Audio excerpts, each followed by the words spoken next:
Hello everyone. Our today's topic is the invisible man. And first of all, we will talk about the title itself. The protagonist of this story, of this novel, is undoubtedly Griffin, who has become invisible man. So he is invisible physically.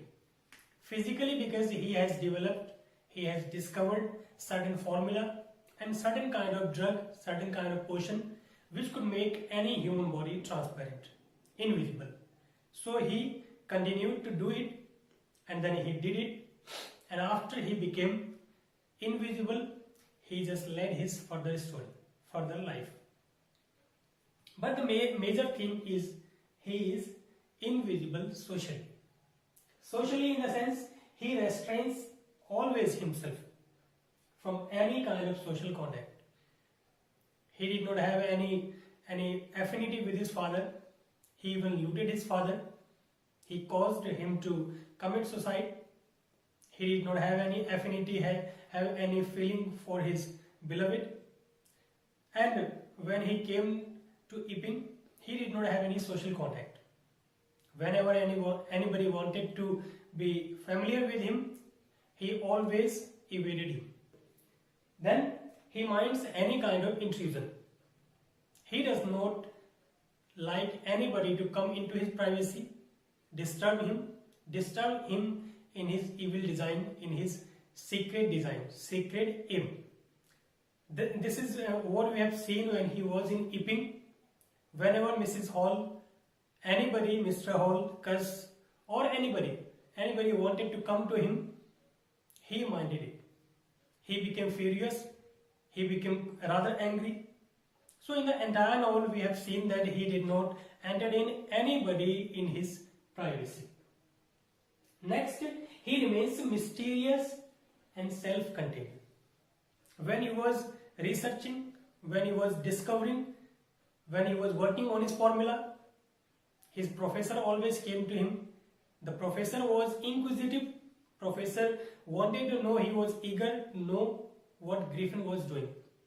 And whenever he asked about it, Griffin simply evaded him, telling him that he will let him know. When he was in Epping, so whatever he did in a closed room.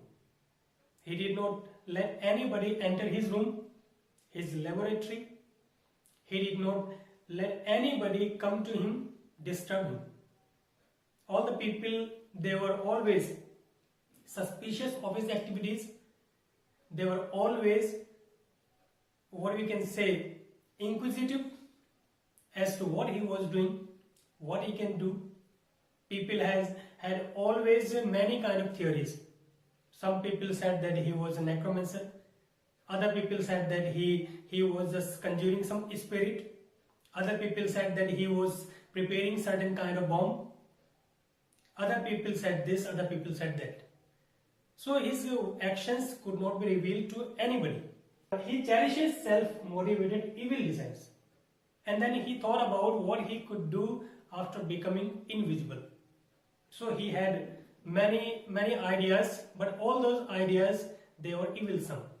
He thought that if he becomes invisible, he can run, he can steal anything from anybody's shop, he can push anybody from behind and will escape. He could just slap anybody. He could do anything in this world, whatever he likes. Wherever he wants, he could be present. He himself said that he wants to create a reign of terror. This is what we have seen as well. In the last, he simply kicked an innocent child. He killed Wicksteed. So whatever came to his way was kicked, thrown, killed, just for its own sake. He did not have any enmity with this child, with Wicksteed. They came in his way and then he killed. So being a scientist, what he should have thought about the welfare of the mankind, welfare of the society. Rather, he wanted to become some powerful, not some powerful, all powerful, the Almighty himself. He wanted to become God himself. Next we'll come to know about his attributes. We know that Griffin was a master scientist. We have very few characters, very few scientists who are as good, as innovative, as master of ideas as Griffin himself. Not only he thought, he started working on this idea, kept on working, sacrificed everything, and at last he did it. The only thing he lacked was intention. His intention was evil. So he was innovative maniac, innovation maniac. It was his mania, it was his passion to do something innovative. Otherwise, he could have done something which was in the limit of this nature, limit and the capability of all the other scientists as well. But he was a master scientist. He ran after the innovation that has not been done so far. He was secretive and unscrupulous. He did not have any feeling for anybody. He did not have any soft feelings like love, pity and other things. He minded the company of the people. He did not have any affinity with any person. He wanted to just make his own ends. He wanted to serve his purpose at the cost of what? He did not mind. Whatever the cost may be, but he had to do his purpose. When he ran short of money, he looted his father, knowing that the father had money which he had to pay off. And so he was unscrupulous and always secretive. This was because he had some sense of insecurity. Insecurity in the society, insecurity about his own self. That's why he wanted to be powerful, so powerful as the God himself. He had no instinct to good to the mankind. This was his hamartia, what we have the term for the tragedy. The good person meets his end, meets his tragedy because of his hamartia, because of a flaw in his character. So the flaw in his character was his being highly ambitious but having no instinct for the welfare of mankind. Otherwise, such a good scientist could have been proved to be a boon for the mankind if he utilized his invisibility for the good of the mankind, what he himself could not have done. He was dedicated and master of new ideas. This is what we like of Griffin. However evil he had been, but his ideas, his attributes, his qualities are by far no other person can match.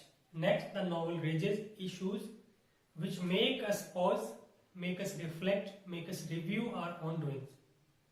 First one, innovation done not for social welfare and mankind's better existence always proves to be fatal and catastrophic. This can be clearly seen in our contemporary world.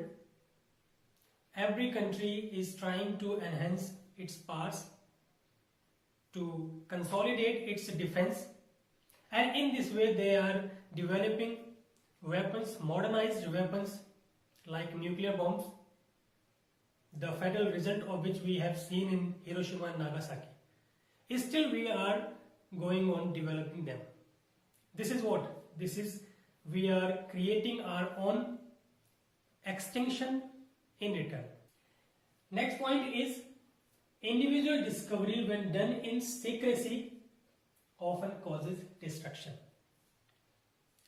When we develop something, when we innovate something, and if that is done in secrecy, it is certainly against the mankind. Human being is always questful, they want to do something new, but whenever we have seen, whenever they have done something in privacy, in secrecy, they always want to make use of it for themselves. From the mythology we have seen Bhasmasur, he pleased Lord Shiva, and then he obtained the boon. But he became so conceited, self-conceited, that he wanted to destroy his creator himself. He wanted to make the best use of this boon, and ultimately this proves to be his hamartia, and then he was killed, he was destroyed in return. Next point is man's quest for new discovery, going against the natural laws and limits, always creates havoc, always create a catastrophe. Certain natural laws are there, natural limits are there. We cannot survive if we cross them. But it is man's quest. Man is always an intellectual being, and it always to unearth those things which have not been done so far. Even then, even sometimes he goes against the natural laws. He wants to duplicate himself. He wants to just relive himself. He wants to prove the phenomenon of the God wrong. He wants to become as omnipotent as the God himself. Though in certain ways we have progressed a lot. For example, in medical science, we have done remarkably, exceptionally well. We can almost replicate the person. And now we want to just get the life of the person back. This is our failure. We cannot. And we must not. We should not. Because this is against the natural laws, natural limit prescribed for us, ordained for us. However we grow, however magnificently we grow, but we should grow in certain limits. Laws of nature.